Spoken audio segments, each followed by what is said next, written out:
مان لیا انہوں نے بہت شہرت حاصل کی, ورلڈ کپ لائے, شوکت خانم بنایا, لیکن پاکستان کو چلانے کے لیے, پاکستان کو آگے بڑھانے کے لیے ایک کھلاڑی جس نے ساری زندگی کھیل کھیلا ہو, میرا خیال ہے کہ ہماری غلط توقعات ہے کہ عمران خان پاکستان کو بہتر کر لیں گے, بلکہ ان کی وجہ سے پاکستان مزید نیچے گیا. پہلی بات تو یہ ہے کہ لیڈر کون ہوتا ہے؟ لیڈر وہ ہوتا ہے جس کو کوئی ڈکٹیٹ نہ کرا سکے. لیڈر وہ ہوتا ہے جس کی اندر قابلیت ہوتی ہے. لیڈر وہ ہوتا ہے جو ایماندار ہوتا ہے.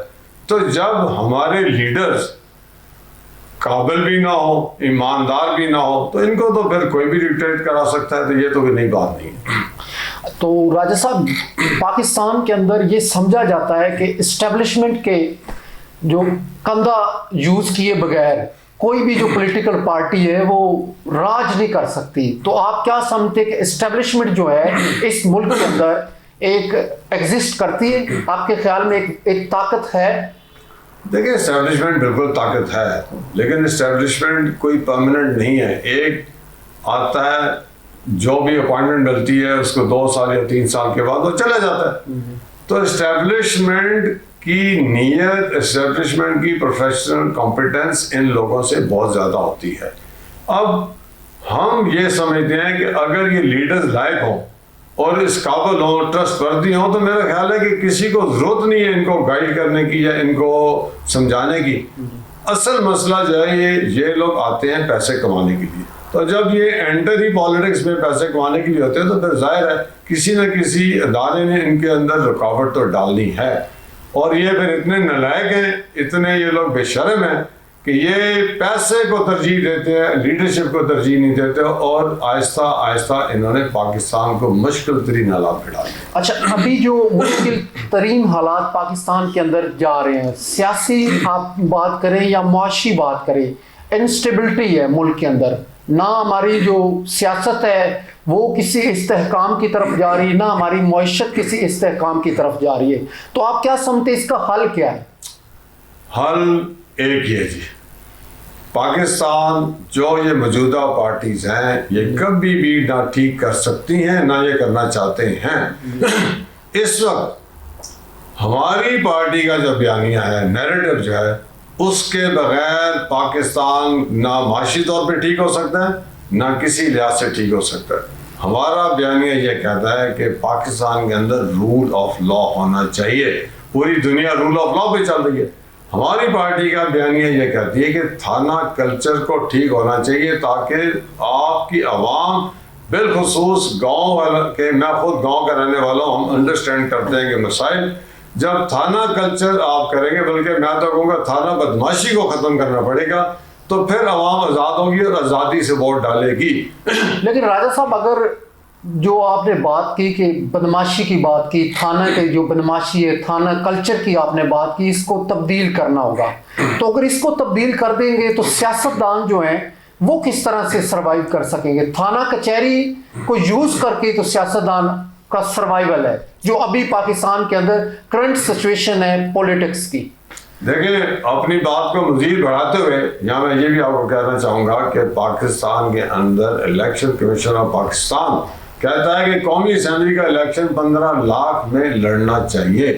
تو جب تک 15 لاکھ کے اندر الیکشن نہیں ہوگا تو ایک عام آدمی, آنےسٹ آدمی, دیانتدار آدمی, قابل ترین آدمی آگے نہیں آ سکتا. ہم یہ چاہتے ہیں, ہماری پارٹی یہ چاہتی ہے کہ آپ کے الیکشن سستے ترین ہوں تاکہ مڈل کلاس سامنے آئے. جب تک مڈل کلاس آگے نہیں آئے گی اس وقت تک نہ تھانہ کلچر ٹھیک ہوگا, اس وقت تک لوگوں کے مسائل حل نہیں ہوں گے.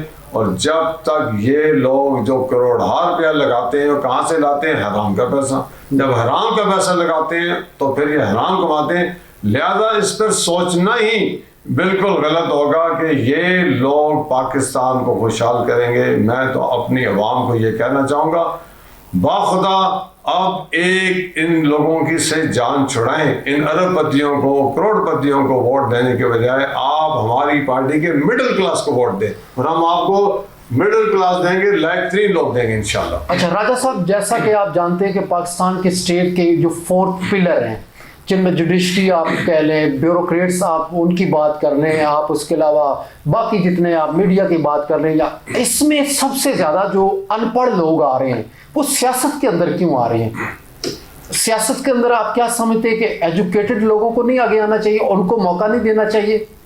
دیکھیں میں پہلے کہہ چکا ہوں، اس وقت یہ وراثتی سیاست چل رہی ہے، ایک مافیا چل رہا ہے. انہوں نے کروڑوں روپے کمائے، اربوں روپے کمائے، انہیں فرق ہی نہیں پڑتا. انہوں نے یہ الیکشن لڑتے ہی نہیں، ایکچولی یہ سیٹ خریدتے ہیں. انہوں نے بیگز بھرے ہوتے ہیں، وہ اٹھاتے ہیں، لے کر آتے ہیں. اس کے بعد ٹاؤٹس رکھے انہوں نے، ان کو یہ عہدے دیے ہوتے ہیں، وہ جا کے لوگوں کو پیسے پکڑاتے ہیں. اب عوام پیسے کیوں پکڑتی ہے؟ عوام پیسے اس لیے پکڑ لیتی ہے کہ انہیں پتا ہے کہ آنا تو انہوں نے ہی ہے، یا بدماش نمبر 1 نے آنا ہے یا بدماش نمبر 2 نے آنا ہے. آنا ان بدماشوں سے کسی نے آنا ہے. تو لہٰذا وہ کہتے ہیں چلے ووٹ تو ڈالنا ہی ہے، اگر 1000 روپے کی جگہ کوئی 2000 دے رہا ہے اس کو ووٹ ڈال دے. تو لہٰذا ان کے نظریے کو ووٹ نہیں مل رہا، ووٹ مل رہا ہے ان کے پیسوں کے اور ان کی دہشت سے، ان کی بدماشی سے.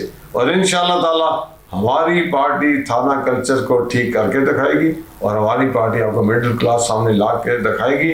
اور وہ دن دور نہیں ہے کہ ہم پورے پاکستان کے اندر آپ کو فرسٹ ڈیموکریٹک فرنٹ نظر آئے گی انشاءاللہ. اچھا، آپ پاکستان تحریک انصاف میں بھی رہے ہیں، آپ نے بتایا کہ آپ پاکستان تحریک انصاف کے فاؤنڈر ممبرز میں تھے، تو تحریک انصاف چھوڑنے کی کیا وجہ بنی؟ دیکھیں پاکستان تحریک انصاف میں نے نہیں چھوڑی. اور دوسری بات یہ ہے کہ اگر آپ کو محسوس ہو کہ کوئی آپ کا جس کو فالو کر رہے ہیں، جس چیئرمین کو، وہ اس ایجنڈے کو فالو نہیں کر رہا، تو میرا خیال ہے میرے جیسا بندہ، خوددار آدمی جس کے الحمدللہ اللہ تعالیٰ نے بیک گراؤنڈ دی ہوئی ہے، مجھے قابلیت دی ہے، میں پاکستان آرمی کی بیسٹ اپوائنٹمنٹ پہ رہا ہوں، میں انٹرنیشنلی بیسٹ اپوائنٹمنٹ پہ رہا ہوں، میری بہت فالوئنگ ہے پورے پاکستان کے اندر، میرے کیڈٹس ہیں، میرے تھاؤزنڈس میں میرے شاگرد جو ریٹائر بھی ہو چکے ہیں مجھے فالو کرتے ہیں. تو میرے جیسا بندہ ایک ایسے آدمی کو فالو کرے جو نہ نیت رکھتا ہے نہ قابلیت رکھتا ہے، تو لہذا کوئی چھوڑنے کا ایسا نہیں ہے. وہ میرا خیال ہے کہ وہ خود ہی سائڈ ہوگی. لیکن عمران خان صاحب کے بارے میں تو کہا جاتا ہے کہ ان کو عدالتوں نے بھی صادق اور امین ڈکلیئر کیا ہوا ہے کہ وہ صادق اور امین ہے. اس کے علاوہ نوجوان جو ہیں، ہم دیکھتے ہیں پاکستان تحریک انصاف کی طرف نوجوانوں کو بڑا رجحان ہے. تو یہ کس طرح، مطلب خان صاحب کو نوجوان کیوں فالو کر رہے ہیں؟ اگر خان صاحب کی نیت بھی ٹھیک نہیں ہے، اگر وہ ان کا کوئی اپنا منشور بھی نہیں ہے. دیکھیں دونوں چیزوں کا جواب میں آپ کو دوں گا. صادق امین کا، کیا ایک لیڈر اگر کلین ہے تو اس کے ارد گرد سارے کرپٹ لوگ کیسے اکٹھے ہوں گے؟ جو آدمی سارے کرپٹ لوگوں کے ساتھ لے کر بیٹھا ہے تو اس کو کیسے کہتے ہیں کہ وہ خود نیتاً کلین ہے؟ دوسری چیز فالوئنگ. دیکھیں عوام اس وقت پسی ہوئی ہے، عوام کے سامنے کوئی چوائس نہیں ہے. نون اور پیپلز پارٹی کو دیکھ دیکھ کر وہ تھک چکے، اور یقیناً عمران خان ایک ان کے لیے ایک بہت بڑی ہوپ سامنے بن کر آیا. لیکن ابھی آپ کی جو اندازہ ہے یہ بالکل ایسا اندازہ ٹھیک نہیں رہا. میں آج کل اپنی ٹیم کے ساتھ پورے پاکستان کے اندر گھوم رہا ہوں، ڈور ٹو ڈور جا رہا ہوں. یقین کیجئے گا، آپ میرے ساتھ خود چل کے دیکھیں، کسی شہر میں لے جائیں، میں جاؤں گا اپنی ٹیم کے ساتھ اور اپنے آپ کو انٹروڈیوس کراؤں گا، ایک ایک آدمی سے ملوں گا. آپ دیکھ لیجئے گا کہ پی ٹی آئی کا ووٹ نظر آتا ہے، آپ کو نہیں نظر آتا. 90% اب آپ کو نظر آئے گا لوگ پی ٹی آئی کا ووٹ ڈالنا نہیں چاہتے، لیکن وہ نون کو بھی نہیں دینا چاہتے، وہ پیپلز پارٹی کو بھی نہیں دینا چاہتے. اب الحمدللہ آپ جیسے چینلز اگر ہمیں ہماری آواز کو، میری آواز کو سامنے لے کر آئیں گے تو آپ دیکھیے گا کہ بہت بڑا انقلاب پاکستان میں آپ کو نظر آئے گا. اچھا، عمران خان صاحب جو ہیں وہ اقتدار سے پہلے کہتے تھے کہ اگر میں اقتدار میں آؤں گا، اگر اسٹیبلشمنٹ جو ہے وہ اپنا رول ادا کرتی رہے گی غیر قانونی طور پہ، غیر آئینی طور پہ، تو میں حکومت میں نہیں آؤں گا، یا مجھے چند سیٹیں ملیں گی، میں کسی کے ساتھ اتحاد کر کے حکومت بناؤں گا، مخلوط حکومت، میں اس کو قبول نہیں کروں گا. تو آپ کا کیا خیال ہے، اگر آپ کو موقع دیا جائے تو آپ کو کس طرح کا، آپ اقتدار میں کس طرح سے آنا پسند کریں گے؟ دیکھیں بات یہ ہے کہ ہم تو اقتدار کے لیے آئے نہیں تھے. میں تو سمجھتا ہوں کہ ہم نے ایک اپنا نظریہ دینا ہے، ایک نیریٹو دینا ہے عوام کو، قوم کو، اور ہم چاہتے ہیں جب تک وہ نیریٹو نہیں سامنے آئے گا، وہ نیریٹو فالو نہیں ہوگا، پاکستان تو ٹھیک ہو ہی نہیں سکتا. لہذا اقتدار لینا یا نہ لینا تو کوئی اہمیت رکھتی ہی نہیں ہے.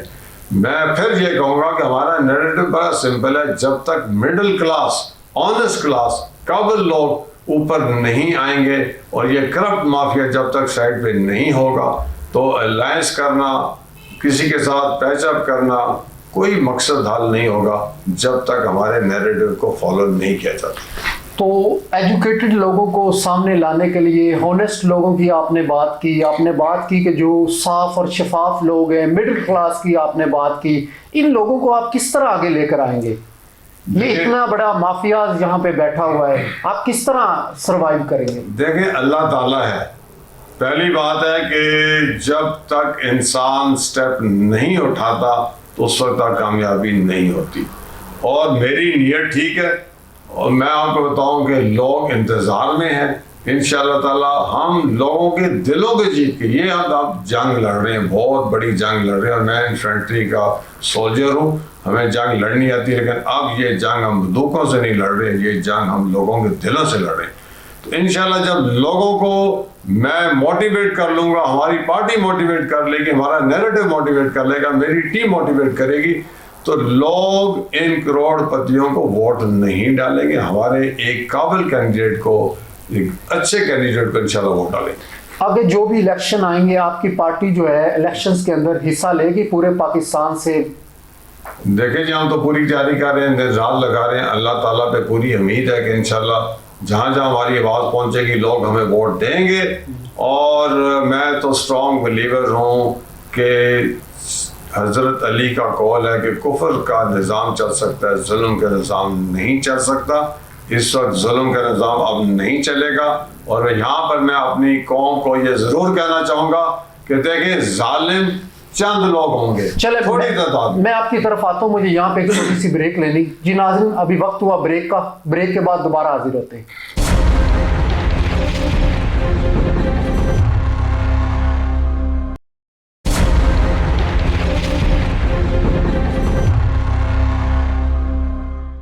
جی ویلکم بیک ناظرین، بریک کے بعد دوبارہ خوش آمدید. جی راجہ صاحب بتائیے گا کہ آپ نے پارٹی کا کس طرح سے سوچا، آپ کو کیسے سوچ آئی کہ آپ کو ایک پارٹی بنانی چاہیے؟ دیکھیں بات یہ ہے کہ میں یہ سمجھتا ہوں کہ وہ انسان جو دنیا کے اندر کوئی کنٹریبیوٹ نہیں کر کے جاتا تو وہ ایک انسان اپنا، میں تو سمجھوں گا کہ ایک ذاتی ہے. اللہ تعالیٰ نے مجھے اتنے وسائل دیے، مجھے اللہ تعالیٰ نے اتنی شہرت دی، مجھے اللہ تعالیٰ نے اتنے زیادہ اس قابل بنایا، اور میں نے بیسٹ اپائنٹمنٹس کی پاکستان کے اندر، دنیا کے اندر.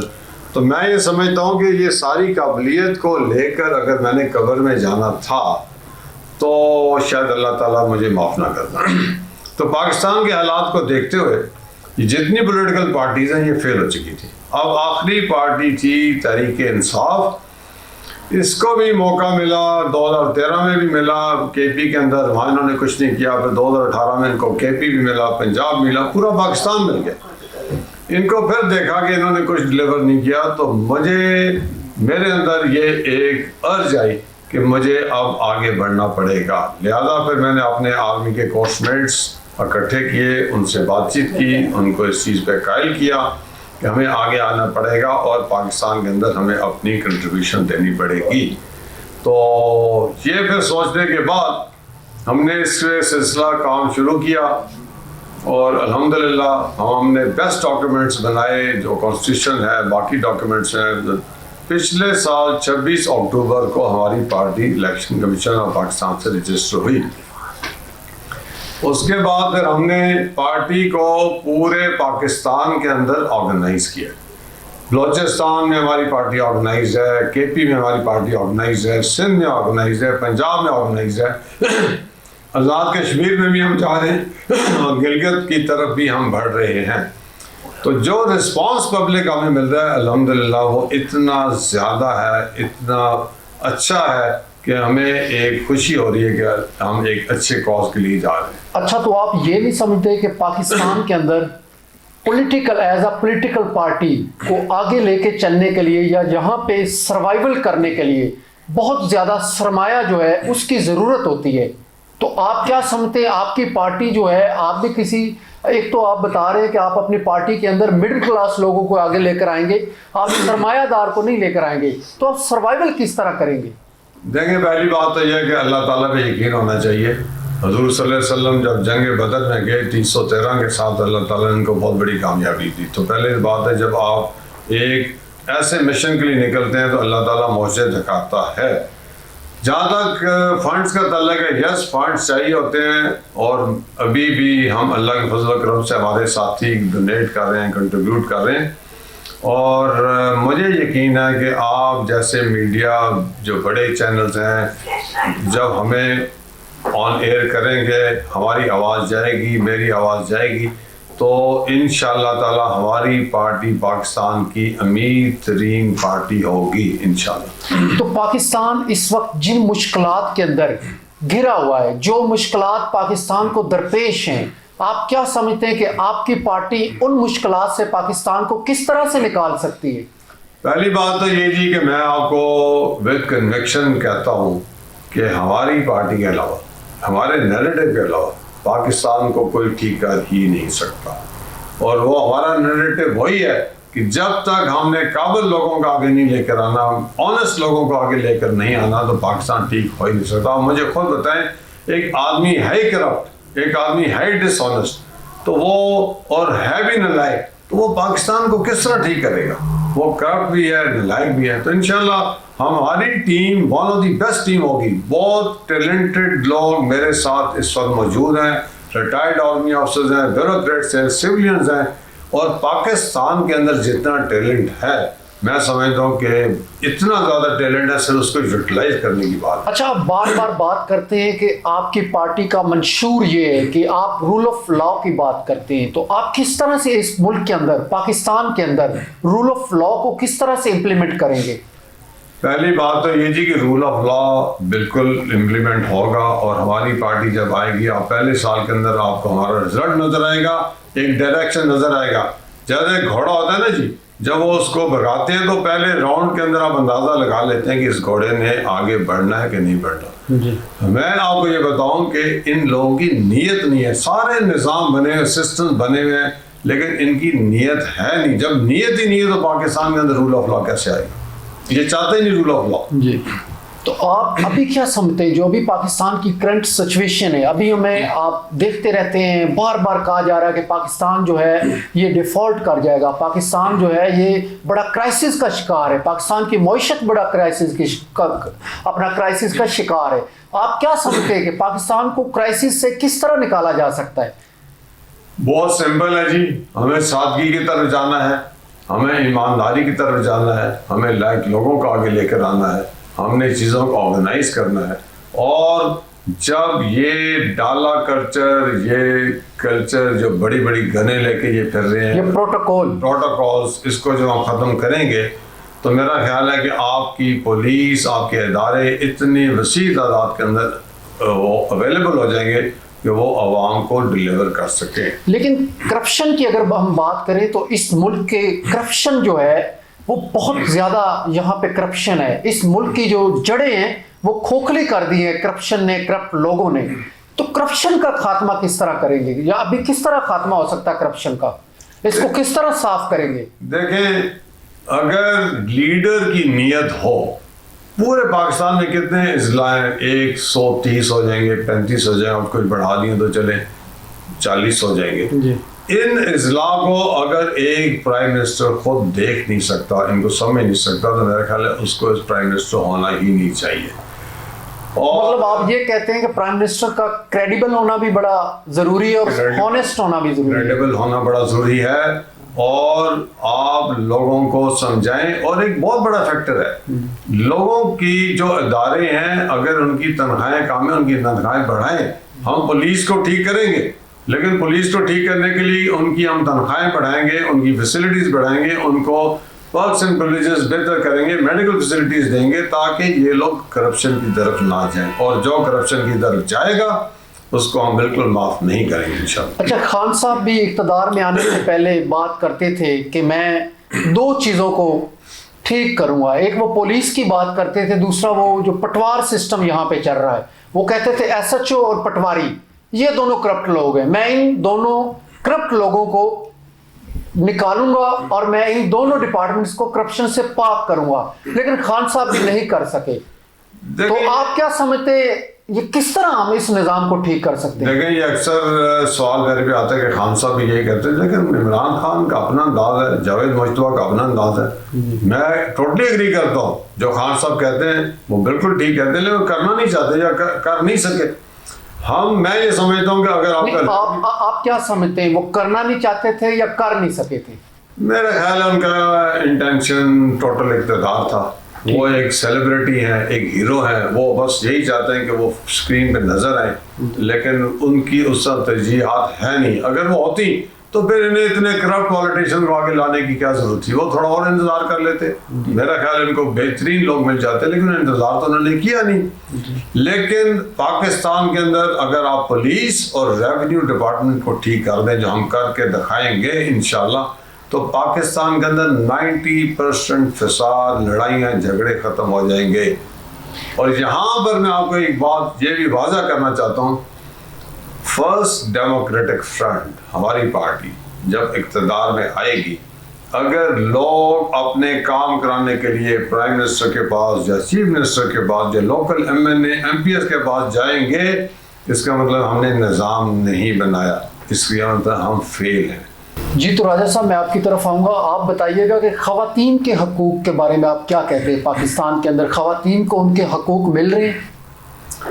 دیکھیں پاکستان ایک ایسا ملک ہے جہاں پہ مور دین 50% خواتین ہیں, اور جب تک ہم اپنی خواتین کو عزت نہیں دیں گے, ہم اپنی خواتین کو انکارپوریٹ نہیں کریں گے, ہم خواتین کو اس لیول پر نہیں لے کر آئیں گے کہ وہ بھی پاکستان کے اندر اپنا حصہ ڈالیں, تو پاکستان کے اندر خوشحالی کبھی بھی نہیں آ سکتی.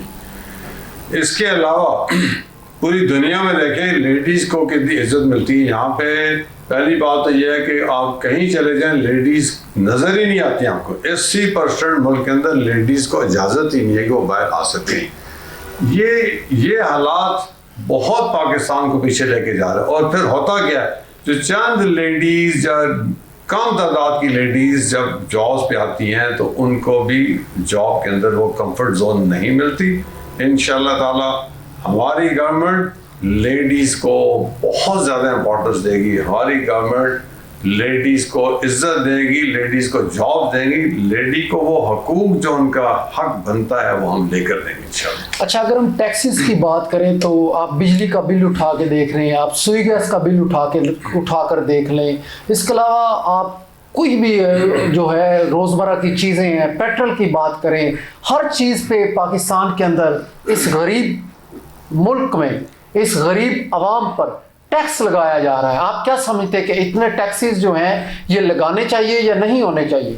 دیکھیں یہ ہماری گورنمنٹ انشاءاللہ عام انسان کے اوپر, کاروباری لوگوں کے اوپر ٹیکس کے اندر بہت بڑی ریڈکشن کریں گے, بہت زیادہ تعداد میں ٹیکس کو نیچے لے کر آئیں گے. اور ہم یہ سمجھتے ہیں کہ جب تک انسانوں کو آپ اس ٹیکس کے بوجھ سے نہیں نکالیں گے تو کاروبار آگے نہیں بڑھ سکتا. ہم اس چیز پہ بلیو کرتے ہیں کہ تھوڑا ٹیکس لگائیں لیکن لوگوں کو آزادی دیں تاکہ وہ کام کر سکیں اور وہ خوشحالی لے کر آئیں. ہمارا انشاءاللہ لوگوں کو اتنی ہم فیسلٹی دیں گے, ان کے اوپر سے ٹیکس اور ایف بی آر کا خوف ختم کریں گے تاکہ لوگ کوالٹی پروڈیوس کریں, سستی چیزیں پروڈیوس کریں, پاکستان کو بھی فائدہ, ایکسپورٹ بھی ہوں, اور پاکستان کا انشاءاللہ تعالی اکنامیکل سٹیبلٹی بہت بڑھ جائے گی انشاءاللہ. اچھا اگر ہم خاص طور پر یوتھ کی بات کریں تو پاکستان کے اندر جو نوجوان ہیں ان کو روزگار کے موقع نہیں ملتے, تو پاکستان سے باہر جانا نوجوان زیادہ پسند کرتے ہیں. وہ کہتے ہیں امریکہ چلے جائیں گے, کینیڈا چلے جائیں گے, انگلینڈ چلے جائیں گے, لیکن پاکستان میں نہیں رہیں گے. تو نوجوان جو ہے وہ پاکستان سے باہر رہنا کیوں پسند کر رہا ہے؟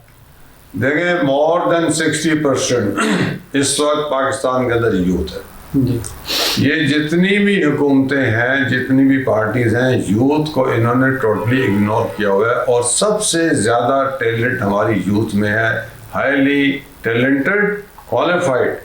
اب ایک تو ان کو پہلی بات تو یہ ہے کہ ہم وہ ایجوکیشن کے وسائل ہی پیدا نہیں کریں تاکہ یہ مزید پڑھ کر آگے بڑھ سکیں، اور جو یوتھ پڑھ رہی ہے اس کو آپ جاب پرووائڈ نہیں کر رہے، اگر جاب بھی ہے تو اس معیار کے نہیں کر رہے جس معیار کی ان کی ایجوکیشن ہے۔ لیکن اس کے باوجود آپ دیکھیں کہ کتنی یوتھ پاکستان سے ہجرت کر کے دوسرے ممالک میں چلی گئی، لیکن پھر بھی آپ کو اس ٹیلنٹ کی کمی نہیں ہے، اور وہ لیڈرشپ کبھی کامیاب نہیں ہو سکتی جو اپنے ملک کے وسائل، جس میں یوتھ ہے، جس میں لیڈیز ہیں، جس میں ٹیلنٹڈ لوگ ہیں، ان کو اگر ہم صحیح طریقے سے انکارپوریٹ نہیں کر سکتے، یوٹیلائز نہیں کر سکتے، پاکستان کے اندر کبھی بھی خوشحالی نہیں آ سکتی۔ اور ہماری حکومت چاہتی ہے کہ ہم ان ساروں کو یونائٹ کر ہم ان کو بہت اوپر لے کر آئیں اور پاکستان کو ایک اسٹرانگ پاکستان بنے۔ اچھا، انفارچونیٹلی ہمارے ملک کے اندر کسی بھی ہماری حکومت کی یا کسی بھی ہماری لیڈر کی جو ترجیحات ہیں ان میں تعلیم اور صحت نہیں رہی بدقسمتی سے، تو آپ کیا سمجھتے ہیں کہ کسی بھی ہمارے جیسے ترقی پذیر ملک کے لیے تعلیم اور صحت کا وہاں پہ معیار اچھا ہونا کتنا لازم ہے؟ دیکھیں یہ پوری دنیا میں چلے جائیں، ہر جو ڈیولپ کنٹریز ہیں، جو موسٹ ایڈوانس کنٹریز ہیں، اس میں میڈیکل فری۔ پاکستان کے اندر انشاءاللہ تعالی ہماری گورنمنٹ انشور کرے گی کہ میڈیکل اور بیسٹ ٹریٹمنٹ ہر انسان کو، غریب ہو امیر ہو، سب کو ہم فری دیں گے انشاءاللہ، اور باعزت طریقے سے دیں گے اور اچھی میڈیکل دیں گے۔ اور ایجوکیشن کے بغیر تو دیکھیں حضور صلی اللہ علیہ وسلم نے کہا تھا اگر آپ کو چائنا بھی جانا پڑے تو جا کے اپنی تعلیم حاصل کریں، تو ہم تو پاکستان کو انشاءاللہ ایجوکیشن وائز بھی بہت ایک اسٹرانگ فورٹ بنائیں گے انشاءاللہ۔ اچھا، تو خاص طور پہ اب آپ کی جو پارٹی ہے اس کا منشور کیا ہے؟ آپ ذرا وہ عوام سے شیئر کر دیں، آپ یوتھ کو بتا دیں آپ کا منشور کیا ہے، آپ کی سوچ کیا ہے، آپ کس طرح سے پاکستان کی ترقی کے اندر کنٹریبیوٹ کرنا چاہتے ہیں، نوجوان کس طرح سے خاص طور پہ کنٹریبیوٹ کر سکتے ہیں؟ ہماری پارٹی کا منشور میں پہلے بھی عرض کر چکا ہوں، بتا چکا ہوں کہ ہم چاہتے ہیں کہ پاکستان کو ایک آزاد ملک بنایا جائے۔ ہم چاہتے ہیں کہ پاکستان کے اندر ہر انسان کو عزت ملے۔ ہم چاہتے ہیں کہ ہر انسان کو ریاست کی رسپانسبلٹی ہو کہ ان کو روزی دے، ریاست کی رسپانسبلٹی ہو ان کو میڈیکل دے، ریاست کی رسپانسبلٹی ہو کہ ان کو کسی قسم کا بھی مسئلہ ہے تو اس کو حل کیا جائے، اور پاکستان کو دنیا کے جو عظیم ممالک ہیں اس لیول پر لے کر آیا جائے۔ اور سب سے بڑی بات جو پاکستان کے اندر آبادی ہے، ہم اس کو پراپر یوٹیلائز کر کے انکارپوریٹ کر کے ہم پاکستان کو آگے لے کے جائیں، نہ کہ ہم پاپولیشن کو اپنے لیے ایک ڈریگ سمجھیں۔ ہم اگر زیادہ پاپولیشن ہے ہمیں اس کو ایک پازیٹیو سائن لینا چاہیے۔ چلیں جی، بہت شکریہ آپ کا جی۔ میرے پاس ابھی پروگرام کا وقت ختم ہو گیا ہے، اب تک کے لیے اتنا ہی، مجھے اجازت دیجیے، اللہ حافظ۔